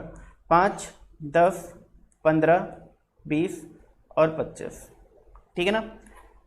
बताओ जी टोटल कितना बन रहा है? 70। बताओ x बार कितना आएगा? 75 बोल रहे? अच्छा, x बार कितना आएगा? 15, ठीक है। x बार कितना आएगा? 15। अब सुनो, ध्यान से सुनना मेरी बात को। मैंने क्या किया, मैंने इन सभी ऑब्जर्वेशन को क्या किया, x ऑब्जर्वेशन को पहले मल्टीप्लाई कर दिया विथ 2 और फिर उसमें 5 ऐड कर दिया। तो मल्टीप्लाई बाय 2 किया तो इसको क्या बोलते हैं? चेंज ऑफ, और फिर प्लस 5 कर दिया, इसको क्या बोलते हैं? Change of origin. तो change of scale and origin दोनों हो रहा है। तो बेसिकली मेरा y कैसे आ रहा है? मेरा y आ रहा है 5 + 2x करके, फिर ये अप्लाई नहीं हो पाती, ठीक है, फिर अप्लाई नहीं होगी। तो मेरा y कैसे आ रहा है? 5 + 2x करके। बॉटम ऑफ रूल लगाओ ना, तो पहले मल्टीप्लाई होता है फिर ऐड होता है, उस तरीके से चलती है। पहले ऐड फिर मल्टीप्लाई कर दिया तो नहीं होगा। अब सुनो, 5 + 2x मैंने कर दिया इसको, ठीक है, 5 + 2x। तो अगर मेरा 5 था तो 5 को मैंने कैसे 2 से मल्टीप्लाई किया, कितना हुआ 10, 10 में फिर 5 ऐड किया तो कितना हो गया 15। तो x से y कैसे आ रहा है, वो ये रूल लगा के आ रहा है, ठीक है ना। अब 10 से कितना हो जाएगा ये 25, 15 से कितना हो जाएगा 35, 20 से कितना हो जाएगा 45 और इससे 55। अब मैं जानना चाहता हूं कि मेरा y बार कितना आएगा, तो पता है मैं क्या करूंगा, x बार कितना था 15, मैं 15 को 2 से मल्टीप्लाई करूंगा 30 और +5 35 आ जाएगा। कितना आ जाएगा 35 आ जाएगा। प्रूफ करके देखें, 15 + 25 + 35 + 45 + 55, ये आ गया 175 डिवाइडेड बाय 5, 35, ठीक है ना। तो इसको हम बोलते हैं change of origin and scale, change of origin and scale, ठीक है ना। तो ये वाली जो चीज़ है ना, इसको हम इस क्वेश्चन ने कैसे लिखा है कि अगर आपका एक वेरिएबल x है और एक वेरिएबल y है, और y वेरिएबल कैसे आ रहा है a + bx करके, कैसे आ रहा है a + bx करके, जहाँ पे a क्या है, जल्दी से बताओ, a क्या है चेंज ऑफ, बोलो ओरिजिन, और b क्या है चेंज ऑफ स्केल। तो ये बोलता है कि अब अगर आपको y बार निकालना है और आपके पास x बार गिवन है, तो आप क्या करो a + b x बार कर दो, ठीक है। देखो यहाँ पे वही कह रहे हैं, मुझे x बार कितना पता है 15 गिवन है, कितना 15 गिवन है।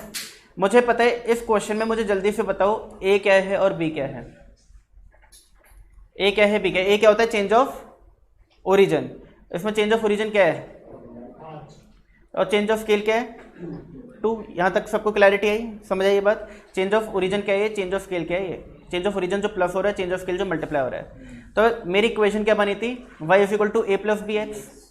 तो अगर मुझे y बार निकालना है तो मैं क्या करूँगा a + bx बार, कितना आ गया 35। आई बात समझ, क्लैरिटी आई, ठीक है। ये पूरी प्रॉपर्टी यही बात कह रही है। अब दोबारा पढ़ो, am is affected due to change of origin and change of scale. अगर किसी भी ऑब्जर्वेशन में कुछ मल्टीप्लाई किया जाए और कुछ प्लस किया जाए तो अरिथमेटिक मीन पे फर्क पड़ता है, पहली बात तो ये कहता है, ठीक है, फर्क पड़ता है, फर्क पड़ रहा है तभी तो चेंज हो रहा है arithmetic mean, which implies that if original variable x, ठीक है, is changed to another variable y। अगर x को मैं y में कन्वर्ट कर रहा हूं by affecting a change of origin से a and change of scale से b। कैसे चेंज कर रहा हूं, चेंज ऑफ ओरिजिन भी कर रहा हूँ, चेंज ऑफ स्केल भी कर रहा हूँ। चेंज ऑफ ओरिजिन को a बोल रहा हूँ और चेंज ऑफ स्केल को b बोल रहा हूँ। और मैं y को कैसे चेंज कर रहा हूँ, जिसने बोला कि y को मैं कुछ इस तरीके से चेंज कर रहा हूँ कि मैं x के अंदर चेंज ऑफ स्केल मल्टीप्लाई कर रहा हूँ और फिर ऐड कर रहा हूँ change of origin, a + bx।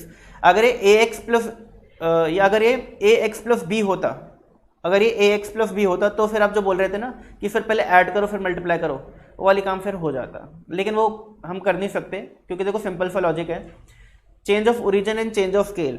अगर मुझे x को किसी से मल्टीप्लाई करना है तो उसको क्या बोलूँगा चेंज ऑफ स्केल, और किसी से ऐड करना है तो क्या बोलूँगा चेंज ऑफ ओरिजिन। और जब भी ऐड करना हो और मल्टीप्लाई करना हो तो बॉटम ऑफ रूल लगाते हैं, हम पहले मल्टीप्लाई करते हैं फिर ऐड करते हैं।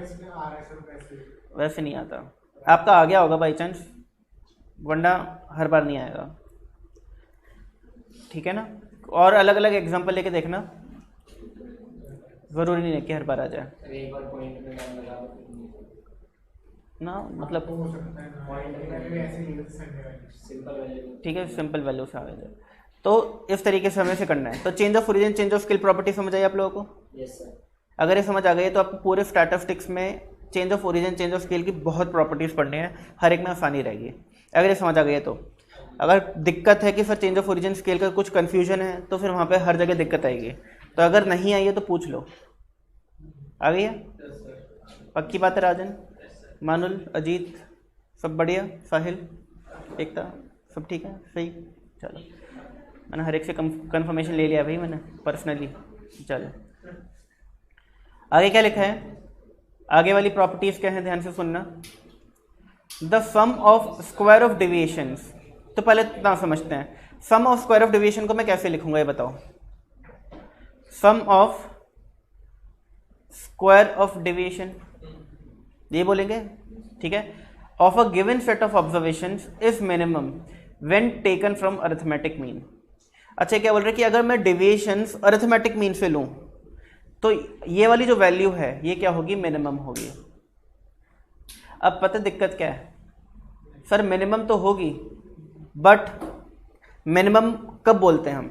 अब इस क्लास में एक ही बच्चे ने टेस्ट दिया है तो क्या मैं ये बोलूँ उसके मैक्सिमम मार्क है, क्या ये बोलूँ मिनिमम मार्क्स है? नहीं बोल सकता। मिनिमम वर्ड या मैक्सिमम वर्ड कंपैरिजन के लिए यूज़ किया जाता है। अब अगर ये मिनिमम बोल रहा है तो मुझे इसे किसी से तो कंपेयर करना होगा भाई, तभी तो पता चलेगा मिनिमम है, ठीक है ना। किससे कंपेयर करूँ? तो क्या सिंपल सा लॉजिक बनता है कि अगर अरिथमेटिक मीन के अलावा किसी से भी डेविएशंस निकाल लोगे, उनका स्क्वायर करोगे और फिर सम करोगे तो हमेशा आंसर ज़्यादा आएगा।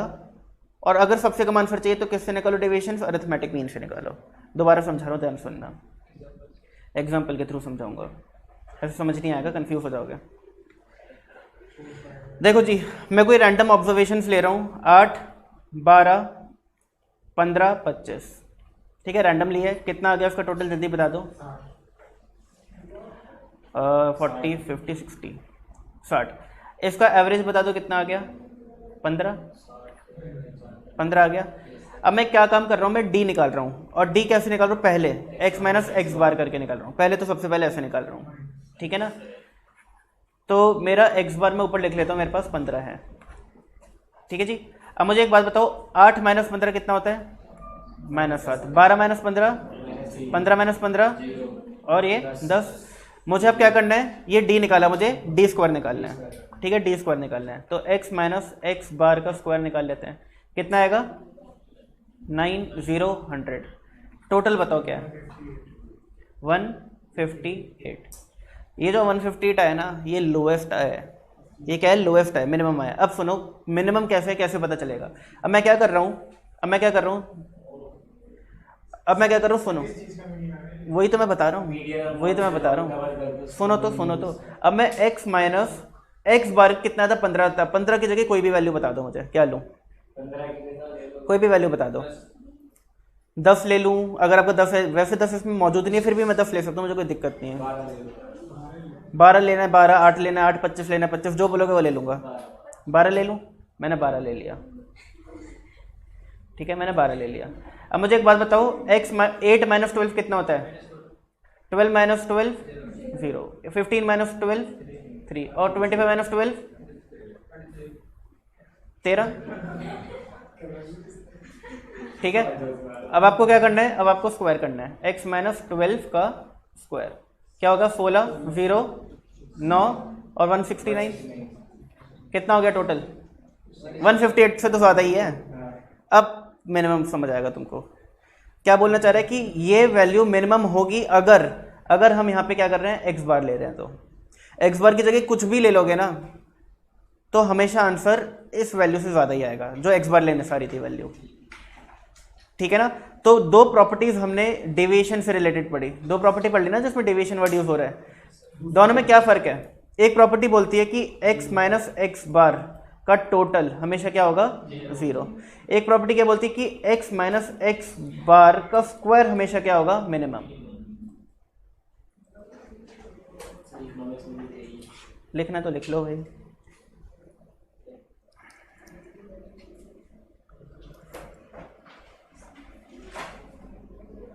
एग्जाम में पता बहुत क्वेश्चन आता है इसका। पता है क्वेश्चन क्या आता है? Sum of square of deviation is minimum when taken from mean, median, mode, all of this. अब आप कंफ्यूज हो जाओगे कि सर ये पूछ के लिया उसने, ठीक है ना। तो आपको प्रॉपर्टी याद आनी चाहिए कि sum of square of deviation is minimum when taken from mean, ठीक है ना, व्हेन टेकन फ्रॉम मीन। अब ये ना इससे रिलेटेड एक प्रॉपर्टी और है और उसका आंसर मीडियन होता है। और एग्जैक्ट सेम प्रॉपर्टी, सिर्फ एक चीज का फर्क है, वो मैं आपको बताऊंगा क्या फर्क है। उसमें आंसर मिनिमम मीडियन से आता है, ठीक है। अभी उस चीज को जो भूल जाओगे मैं बताऊंगा, कंफ्यूज मत होना, ठीक है। इसलिए कंफ्यूजन एग्जाम में क्रिएट होता है। अगर सिर्फ एक ही ऐसी प्रॉपर्टी एक ही हो ना तो कंफ्यूजन क्रिएट ना हो, एक और भी ऐसी मिलती जुलती, इसलिए कंफ्यूजन क्रिएट होता है। अगला क्या है? Correcting incorrect mean. Correcting incorrect mean, हाँ जी, एग्जाम्पल के थ्रू ही समझोगे तुम लोग तो भाई। नहीं, करेक्टिंग इनकरेक्ट मीन तो पुराना है। अच्छा सुनो सुनो सुनो सुनो सुनो सुनो, क्लास में आप बच्चों ने टेस्ट दिया, बढ़िया एकदम मस्त फर्स्ट क्लास, ठीक है, टेस्ट ही लोगे और क्या, तभी समझ आएगा तुम्हें। क्या कह रहे हो तुम? ठीक है जी। अच्छा एक काम कर दो, तुम टेस्ट से बोर हो गए ना, लो अपना वेट बताओ सब बताओ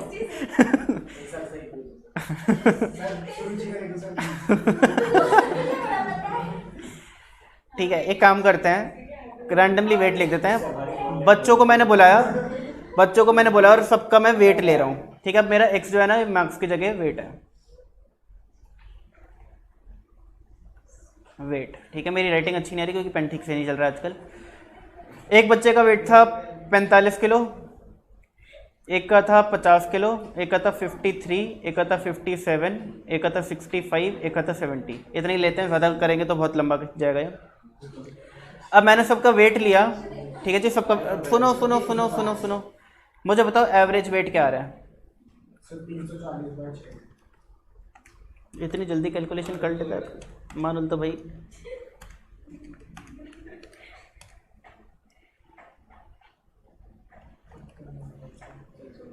$56.66।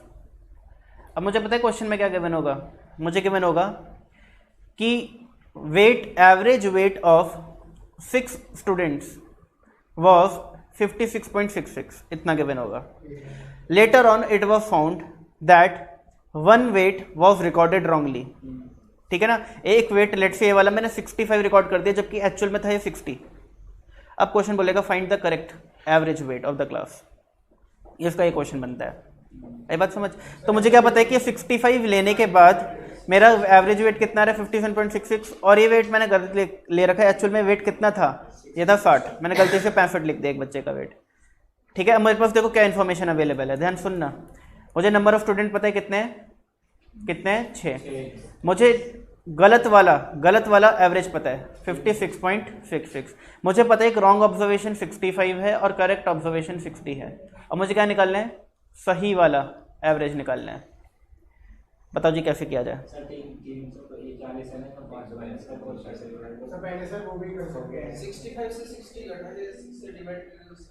सर टोटल जितना भी आ रहा था वो 340, उसमें से 5 माइनस फिर 6 से डिवाइड।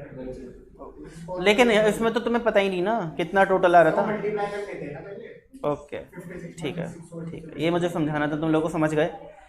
आओ जी, इस क्वेश्चन में वो भी होते हैं, उसमें फिर आपका थोड़ा अलग हिसाब हो जाता है, उसमें डिवाइडेड बाय भी कम करना पड़ता है। फिर अगर एक बच्चा कम कर दो तो भाई बच्चे 6 की जगह 5 देंगे ना। अब सुनो कैसे करना है इसको, ध्यान देना। जिसको समझ आ गया अच्छी बात है, जिसको नहीं आइडिया लगा सुनो। मुझे क्या पता है, मीन का फॉर्मूला क्या होता है, समेशन x/n, यही होता है। मुझे इस क्वेश्चन में क्या गिवन है, मीन गिवन है क्या, 56.66 गिवन है। मुझे समेशन x गिवन नहीं है, मुझे n गिवन है 6। तो क्या मैं समेशन x निकाल सकता हूँ क्रॉस मल्टीप्लाई करके? 56.666666 इंटू 6, ये आ गया 340। बेसिकली 339.99999 आ रहा है, इससे मैं 340 लेता हूँ राउंड ऑफ करके। तो मुझे क्या पता चल गया कि वेट कितना रहा होगा टोटल, करेक्ट रॉन्ग टोटल कितना रहा होगा, रॉन्ग टोटल ऑफ वेट्स कितना रहा होगा, 340। मुझे करेक्ट टोटल ऑफ वेट्स निकालना है, निकाल सकता हूँ क्या मैं? करेक्ट टोटल ऑफ वेट, यानी कि अगर मैं ठीक कर दूं, मैंने क्या किया, 340 में मैं उस बच्चे को हटा दूं जिसको मैंने गलती से 65 रिकॉर्ड कर दिया था, और फिर उसको सही रिकॉर्ड कर दूं, तो ये मेरा करेक्ट टोटल हो जाएगा। कितना जाएगा, 335। अब मैं करेक्ट मीन निकाल सकता हूँ। करेक्ट टोटल कितना है ये, और कितने बच्चे हैं, 6। लो जी आ गया 55.83, ये हमारा आंसर आ गया। आई बात समझ? करेक्टिंग इनकरेक्ट मीन मुश्किल तो नहीं है, ठीक है ना। करेक्टिंग इनकरेक्ट मीन, इसके स्टेप्स मैंने लिखे हुए हैं यहाँ पर। Step 1, calculate wrong total. कैसे करना है दिख रहा है, x बार इंटू n, ठीक है, x बार इंटू n, यानी mean into number of observation. Then calculate correct total, कैसे करना है दिख रहा है, wrong total minus wrong observation plus correct observation, कर लोगे, ठीक है, गलत वाले को हटाओ और सही वाले को डाल दो, तो हमारे पास क्या आ जाएगा, करेक्ट टोटल आ जाएगा। अब मुझे करेक्ट मीन निकालना है, तो क्या करूंगा, correct total upon number of observation, 3 he step है और आंसर आ जाता है। अगली बात समझ सब बच्चे कर लेंगे, ये क्वेश्चन भी एग्जाम में आ जाते हैं,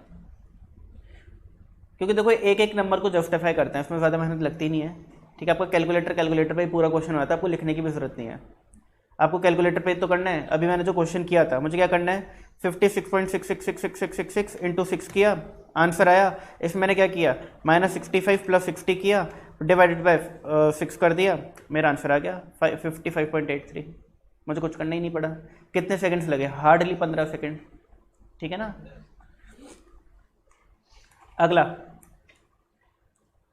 if there are 2 groups containing n1 and n2 observations and x1 and x2 as the respective arithmetic mean, combined arithmetic mean कैसे निकालना है, देखो इंपॉर्टेंट है, भी एग्जाम में आ जाता है। आप बच्चों को मैंने देखा कि भाई बहुत चीटिंग करते हो तुम लोग, ठीक है, बहुत चीटिंग करते हो, तो मैंने क्या किया, मैंने बोला कुछ बच्चे क्लास 1 में टेस्ट देंगे, कुछ बच्चे क्लास 2 में टेस्ट देंगे। मैंने बोला क्लास 1 में 5 बच्चे टेस्ट दो, क्लास 2 में 6 बच्चे टेस्ट दो, ठीक है जी, मैंने ऐसा बोला। अब मैंने क्या किया, क्लास 1 में जितने भी बच्चों ने टेस्ट दिया है इनका तो मैं कलेक्ट करके चला गया, मुझे जल्दी भागना था। क्लास 2 का टेस्ट थोड़ा सा लेट शुरू हुआ था, तो अभिजीत सर को मैंने बोल दिया था कि भाई इनका टेस्ट ले लेना और 10 मिनट बाद मैं अभी निकल रहा हूँ। अभिजीत सर ने उनका टेस्ट कलेक्ट कर लिया। अब मैं घर पे गया, मैंने देखा कि मार्क्स चेक करके मैंने देखा कि देखता हूँ कितना एवरेज आ रहा है, तो मैंने देखा कि जो एवरेज मार्क्स आ रहे हैं क्लास 1 के वो आ रहे हैं लेट से 30। मैंने अभिजीत सर को फ़ोन किया, क्योंकि मैंने बोला भाई तुम एक बार पेपर चेक कर लो और बता दो तुम्हारी क्लास में जो तुमने पेपर कलेक्ट किए थे मेरे वाले, उसमें एवरेज स्कोर कितना आ रहा है। तो अभिजीत सर ने बोला 35, या कम ले लेते हैं थोड़ा, कोई दिक्कत नहीं है, 28, ठीक है जी, 28। अब मैं जानना चाहता हूँ कि बताओ अगर कंबाइंड 11 बच्चों का मीन कितना है। ये जो मीन है ये तो 2 अलग अलग क्लासेस का अवेलेबल है, मुझे अब कंबाइंड मीन निकालना है कि भाई 11 बच्चों ने जो टेस्ट दिया उसका एवरेज मार्क्स कितने हैं। 28.98। कुछ बच्चे क्या करते हैं, सर सिंपल तो है, ऐसे कर दो, बट क्या सही है, नहीं है, ये बिल्कुल सही नहीं है, ठीक है। आपने मैथमेटिक्स की ऐसी की तैसी कर दी करके, तो अब आपको क्या करना है, आपको क्या करना है, आपके पास इस इंफॉर्मेशन से आपको पता चल सकता है कि क्लास 1 के टोटल मार्क्स कितने हैं, कितने, 150 रहे होंगे, 5 से डिवाइड किया होगा तभी तो एवरेज 30 आया होगा, ठीक है ना। कैसे निकाला, वही सेम फार्मूला, x1 बार इंटू n, ठीक है ना।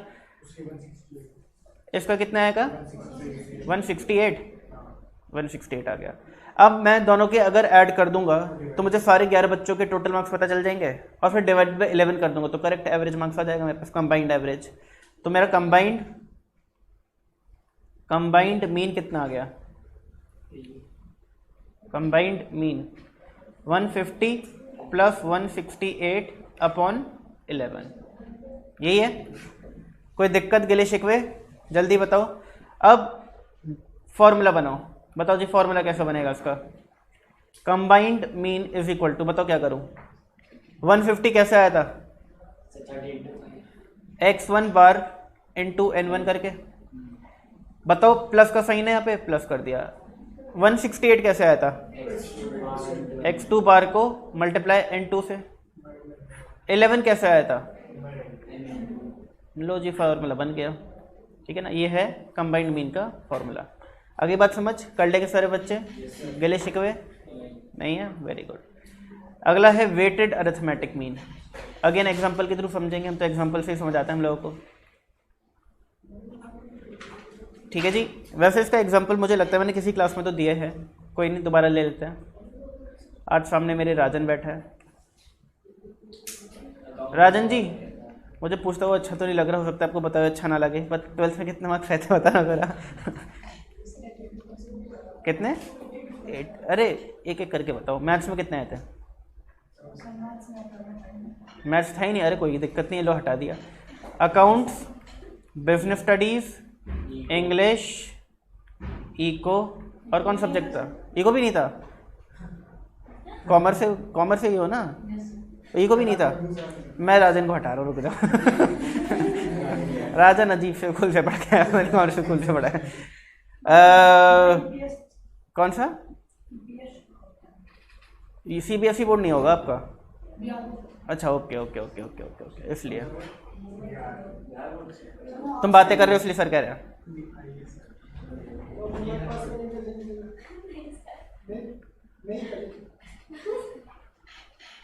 क्या हो गया?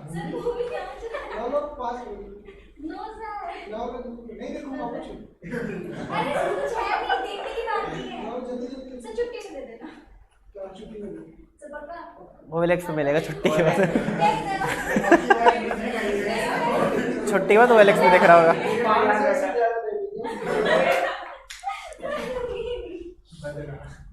तनिष्क का तुम्हारा नाम लिख दिया मैंने।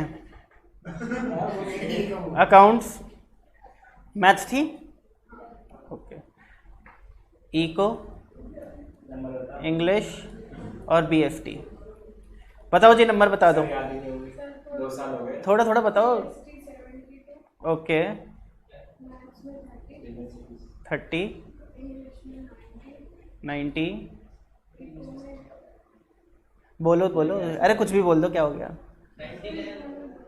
अरे भाई मुझे एग्जाम्पल दे क्यों बता रहे हो? अच्छा लो यार, मैं लिख रहा हूँ खुद से। अरे थोड़ा रियलिस्टिक लगता है ना एग्जाम्पल, तो अच्छा लगता है इसलिए। ठीक है, चलो कोई दिक्कत नहीं है। अब तनिष्का एक कॉलेज में एडमिशन लेना चाहती है। कॉलेज वाले पता है क्या बोलते हैं? बेस्ट ऑफ 4 के परसेंटेज चलेंगे भाई। बेस्ट ऑफ 4 अगर आपके लेट से 90% है तो भाई एडमिशन मिल जाएगा, वरना नहीं मिलेगा, ऐसा होता है। मेरा कॉलेज जो है ना डिफरेंट है थोड़ा। ये बोलते हैं कि भाई accounts and eco are the main subjects. इसमें 3, इसकी वेटेज जो है थ्राइस है, इसकी वेटेज ट्वाइस है, और बाकी सबकी नॉर्मल वेटेज है।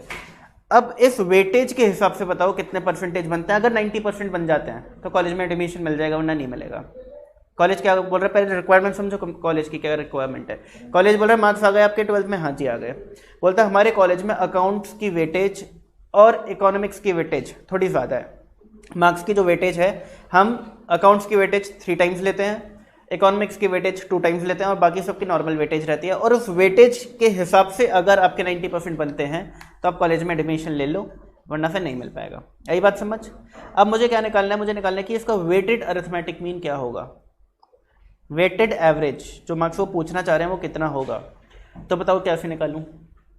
सर जो सब्जेक्ट है उसको वेट मल्टीप्लाई कर देते हैं और बाकी को नॉर्मल ऐड कर दो। वेरी गुड जी, वेरी गुड। अकाउंट्स का कितना वेट चाहिए मुझे? 3। मैथ्स का तो 1 ही रहेगा, इको का 2, इसका 1 और इसका 1, ठीक है ना। अब मैं क्या कर रहा हूँ, ये अगर W है और ये X है तो मैं अब WX निकाल रहा हूँ। 19 × 3 270, 30 170 90 और 72। बताओ जिन सबका टोटल कितना आ रहा है भाई? 72 के लिए पेन चल जाओ, माउस से लिखने की कोशिश करते हैं। 72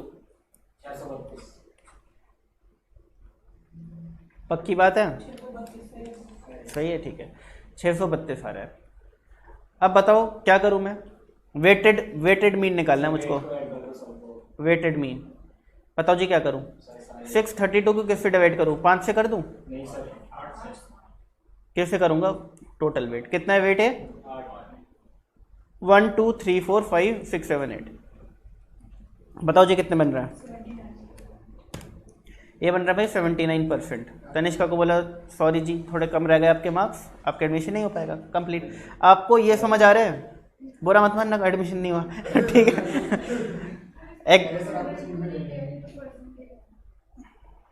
क्या क्या क्या अगर आप परसेंटेज में 100 से इंटू करते हो तो नीचे 800 लेते हैं और फिर 100 से मल्टीप्लाई करते तो 100 के 2 0 और 800 के 2 0 कट गए, ठीक है ना।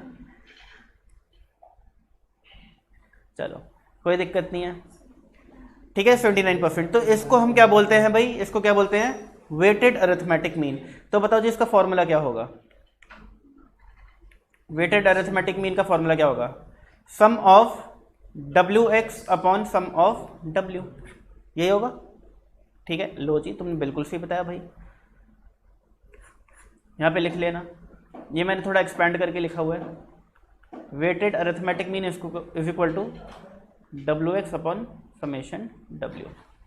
ठीक है जी, मैंने क्या किया, मैंने हर एक ऑब्जर्वेशन को वेट से मल्टीप्लाई करके ऐड करके और नीचे वेट का टोटल इस तरीके से लिखो, एक्सपैंड करके लिखा हुआ है फॉर्मूले को। अगली बात समझ, इतनी पक्की बात है। अब इसमें से क्वेश्चंस बनते हैं, इसको लाइटली मत लेना भाई, और फिर हमारी क्लास खत्म हो जाएगी। बस 5 मिनट की और बात है, फिर क्लास खत्म है हमारी।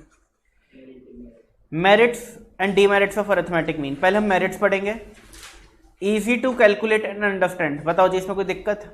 आसानी तो है भाई, इसमें कुछ मुश्किल थोड़ी ना है, समझना भी आसान है, कैलकुलेट करना भी आसान है। It is based on all the observation, अगर मेरे एक भी बच्चे के नंबर चेंज हो जाए तो क्या मेरा एवरेज वही रहेगा, चेंज हो जाएगा? चेंज हो जाएगा, यानी कि अरिथमेटिक मीन हर एक ऑब्जर्वेशन पर डिपेंडेंट है। एनी ऑब्जर्वेशन के चेंज में, किसी भी ऑब्जर्वेशन के चेंज में अरिथमेटिक मीन चेंज हो जाएगा, वो कभी भी सेम नहीं रहेगा। तो बोला जा सकता है it is based on all the observations, मैं हर एक ऑब्जर्वेशन को टोटल करता हूँ और डिवाइडेड बाय ऑब्जर्वेशन करता हूँ, तब मेरा अरिथमेटिक मीन आता है। It is suitable for further mathematical treatment, arithmetic mean मेरा यूज किया जा सकता है किसके लिए? कंबाइंड अरिथमेटिक मीन निकालने के लिए, यानी कि मैं फर्दर मैथमेटिकल ट्रीटमेंट के लिए इसको यूज कर सकता हूँ। ठीक है ना। Of all the averages arithmetic mean is affected least by fluctuations of sampling, अगर मेरी सैम्पलिंग में फ्लक्चुएशंस होते हैं तो अरिथमेटिक मीन एक ऐसा एवरेज है जो सबसे कम अफेक्ट होगा। ठीक है ना, ये मैं आपको दोबारा बताऊंगा जब मैं मीडियन और मोड कराऊंगा, तब मैं आपको कंपेयर करवा पाऊंगा। ठीक है, क्योंकि जितनी भी चीज़ें लीस्ट वाली हो जाती है ना, उसमें फिर कंपैरिजन जरूरी होता है, तभी तो पता चलेगा किससे लीस्ट। ठीक है ना। फिर इट इज़ रिजिडली डिफाइंड, ये नहीं कि भाई अपने मर्जी के मालिक को अपने तरीके से मीन निकाल रहे हो, जो तरीके दिए गए हैं उसी तरीके से मीन निकल सकता है, अब अपना खुद का तरीका डेवलप करके मीन नहीं निकाल सकते। तो इट इज़ ठोस तरीके से डिफाइंड है, रिजिड मतलब ठोस। अगला क्या है, it is very much affected by extreme fluctuations, अगर कोई फ्लक्चुएशन बहुत एक्सट्रीम हो गई तो इस पर भी फर्क पड़ जाएगा फर्क। ठीक है ना। अब अगेन वेरी मच जो है, इसको समझने के लिए आपको क्या करना पड़ेगा, मीडियन और मोड समझना पड़ेगा, तभी समझाऊंगा, क्योंकि अभी आपको वेरी मच समझ नहीं आएगा, क्योंकि किसके कंपैरिजन में वेरी मच। ठीक है ना। तो कुछ प्रॉपर्टीज़ हैं जो दोबारा आपकी रिपीट होंगी, जब हम मीडियन और मोड करेंगे तब मैं आपको कंपेयर करवा पाऊंगा कि ऐसा क्यों लिखा था। It cannot be computed for observation having open and class interval, मेरे पास मैंने एक बच्चों का वेट लिया less than 40, 40 to 50, 50 to 60, 60 to 70 और मोर देन 70। मैंने पूछा भाई बताओ कितने कितने बच्चों का कितना वेट है, लेस देन 40 पूछा तो एक बच्चे ने हाथ खड़ा कर दिया, फिर 5 बच्चों ने कर दिया, फिर 10 बच्चों ने कर दिया, फिर 20 बच्चों ने कर दिया, फिर 3 बच्चों ने कर दिया। क्लियर है ना। अब मुझे बताओ, अगर मुझे इस केस में मीन निकालना है, कैसे निकालूं?